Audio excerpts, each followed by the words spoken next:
지난번 동영상 강의에서 이 슬라이드까지 진행을 했어야 했는데 어떤 이유인지는 모르겠는데 이 슬라이드만 빠져 있어서 이것만 따로 말씀을 좀 드리도록 하겠습니다.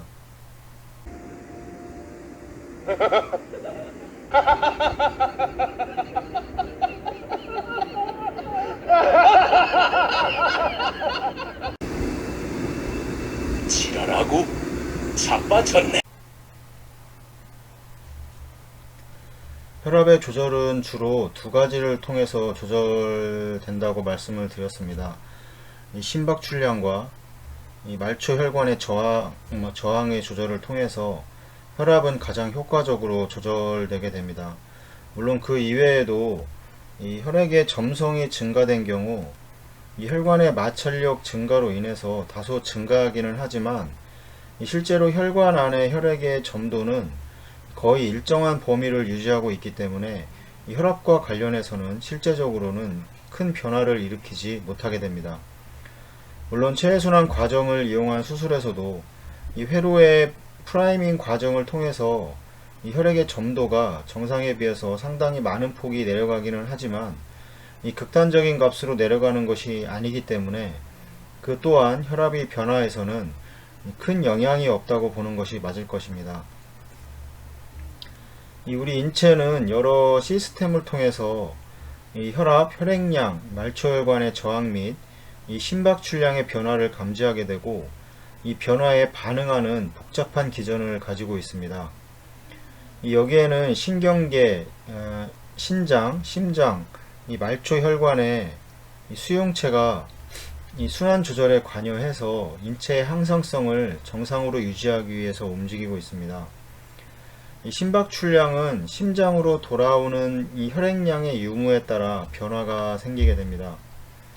이 체해순환 과정에서의 심장으로 돌아오는 혈액량은 이 정맥탈혈과 밀접한 관련이 있고 이 정맥탈혈을 충분히 유도하기 위해서는 여러가지 조건을 통해서 이 정맥탈혈을 유지하게 됩니다.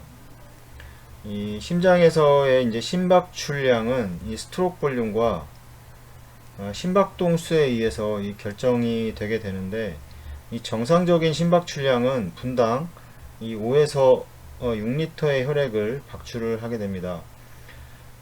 간혹 이 심박출량이라고 해서 이 좌심실에서 박출해주는 이 혈액량만을 생각하시는 분들이 종종 계시는데 이 우심실에서 박출되는 이 혈액량도 좌심실에서 박출하는 양과 일치하게 됩니다. 중요한 것은 이 좌심실에서의 심박출량을 정상으로 유지하기 위해서는 이 우심방으로 돌아오는 혈액의 양이 충분히 유지되어야 합니다. 이 심박출량은 이미 언급했던 것처럼 이 혈압을 결정하는데 가장 중요합니다.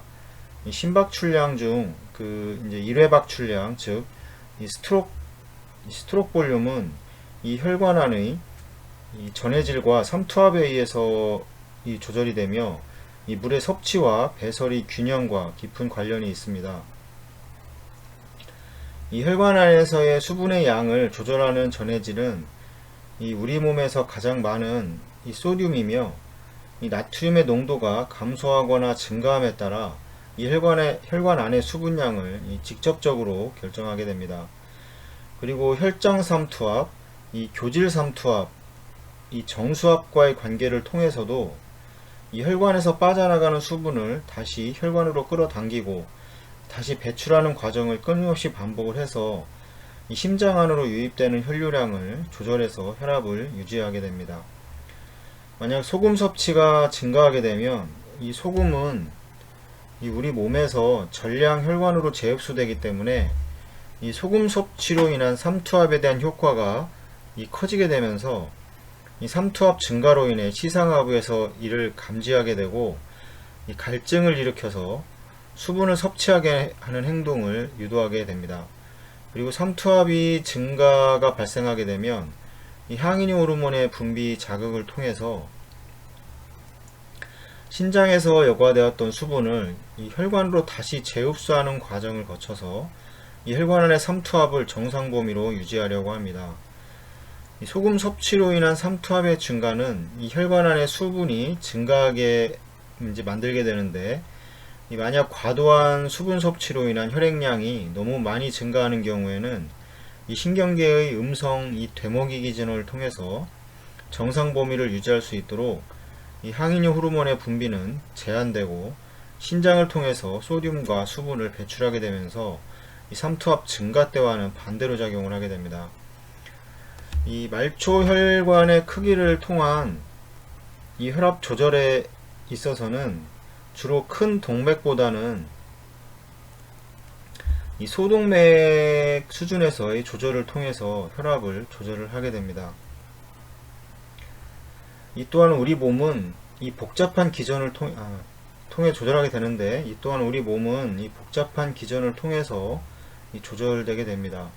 이 어떠한 원인에 의해서 혈압이 저하되는 경우 이 혈관을 수축시키는 방향으로 조절하게 되는데, 이 강력하게 혈관을 수축하게 되는 호르몬인 이 항인효 호르몬, 이 레닌, 안지오텐신, 알도스테론 시스템의 작동을 통해서 이 말초혈관을 축소시켜 혈압을 상승시키게 되고, 이 교감신경계의 흥분을 통해서도 혈압을 증가시키게 됩니다.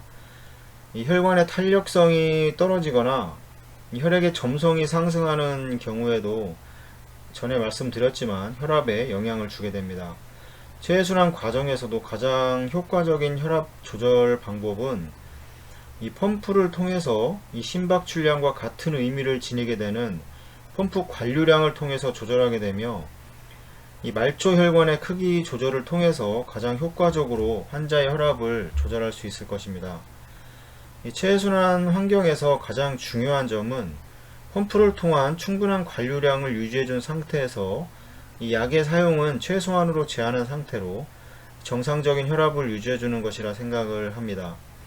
물론 충분한 관류량이 유지되고 있다고 하더라도 여러 원인에 의해서 혈압 저하를 겪게 되는 상황은 발생하게 되는데, 이럴 때에는 말초혈관의 크기 조절을 통해 혈압을 유지해야 하고, 그 다음 소변의 배출 상황을 유심히 관찰을 해야 할 것입니다. 체해순환 상황에서 충분한 관류량이 유지되고 있다고 하더라도 이 적정 혈압을 유지할 수 없게 된다면 소변의 배출은 이 원활히 이루어질 수 없기 때문입니다. 이와는 반대로 충분한 관류량 또는 유효순환 혈액량이 유지되고 있지 못한 상황에서 혈압을 정상으로 유지하고 있다 하더라도 정상적인 소변의 배출은 이루어질 수 없을 것입니다. 오늘 여기까지 하고, 다음 동영상 강의를 통해서는 이 신경계의 수용체를 통해서 혈압을 조절하는 시스템에 대해서 설명을 드리도록 하겠습니다. 시청해 주셔서 감사합니다.